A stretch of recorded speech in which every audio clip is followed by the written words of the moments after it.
हाँ तो हम आपके लिए बताएंगे अब, हंसने नहीं लड़के, ध्यान से देखेगा, यहाँ तमाशा पड़ जाएगा।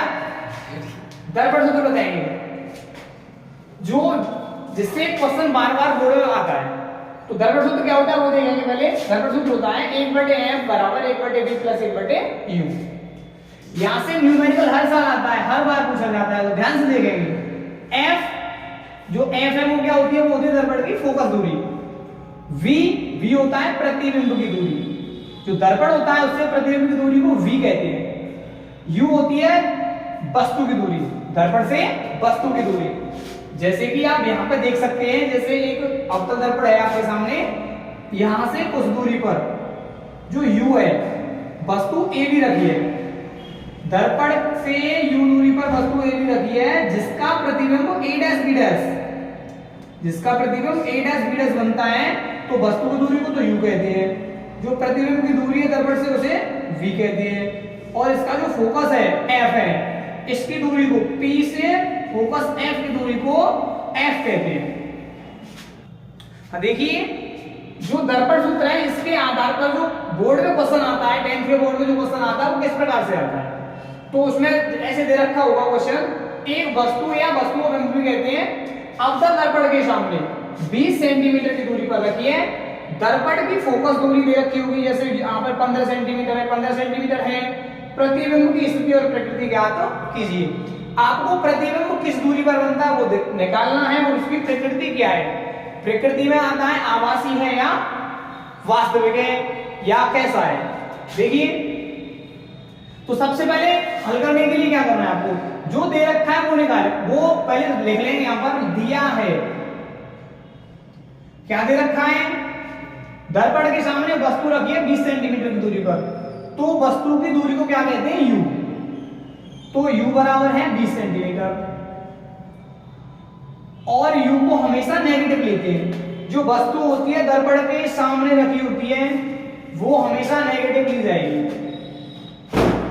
दर्पण की फोकस दूरी 15 सेंटीमीटर है, हम फोकस दूरी को f से प्रदर्शित करते हैं, तो f कितना है, 15 सेंटीमीटर। अच्छा, दर्पण अवतल है तो ये भी नेगेटिव होगी, उत्तल दर्पण के लिए f प्लस का लिया जाता है। प्रतिबिंब की स्थिति मतलब आपको क्या करना है, v ज्ञात करना है। तो फॉर्मूला लगाएंगे 1/f बराबर 1/v प्लस 1/u। यहां लगाएंगे दर्पण सूत्र से, दर्पण सूत्र आपको आता है 1/f बराबर 1/v प्लस 1/u। आपको क्या याद करना है, आपको v निकालना है, तो v को यहीं रहने देंगे, u वाला टर्म इधर लेके आते हैं। तो 1/f minus 1/u is equal to 1/v। जैसा आपके सामने ये वैल्यू दिया गया है v, f और u का, वो यहां पर नोट कर लेते हैं। f का मान कितना है, 15 सेंटीमीटर रखेंगे, 1/15 कैसा है, माइनस का है, माइनस का लेंगे, माइनस u का वैल्यू है 20 सेंटीमीटर, वो भी नेगेटिव है, तो माइनस का 20 बराबर 1/v। आगे देखते हैं, 1/15 माइनस का आएगा, माइनस माइनस का मल्टीप्लाई करते हैं प्लस हो जाता है, 1/20 इज इक्वल टू 1/v। जैसे आपने पहले कभी फ्रैक्शन किया होगा, भिन्न किया होगा, ऐसे इसको अब आप सॉल्व करेंगे। तो यहां से जो हर 15 और 20 है, इसका एलसीएम कितना हो जाएगा, कितना होता है, इसका हो जाता है 60, शाबाश। तो 15 का इसमें डिवाइड में कितने टाइम जाएगा, 4 टाइम। 4 का माइनस 1 से गुणा करते हैं, कितना हो जाएगा, माइनस का 4 प्लस 20 से इसमें डिवाइड दे दो, कितने टाइम जाएगा, 3 टाइम। 3 का 1 से गुणा करते हैं तो कितना हो जाता है, 3 बराबर 1/v।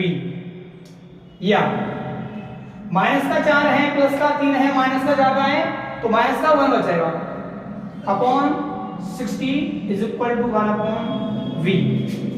क्रॉस मल्टीप्लाई कर लेते हैं, यहां से क्या हो जाता है, माइनस का v इज इक्वल टू 60, या v is equal to minus का 60 सेंटीमीटर।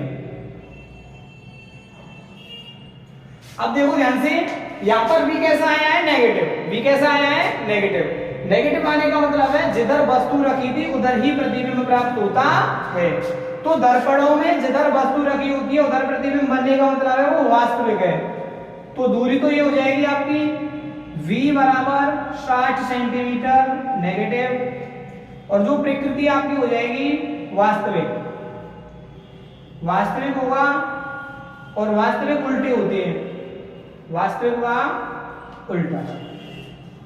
ओके, समझ में आ गया?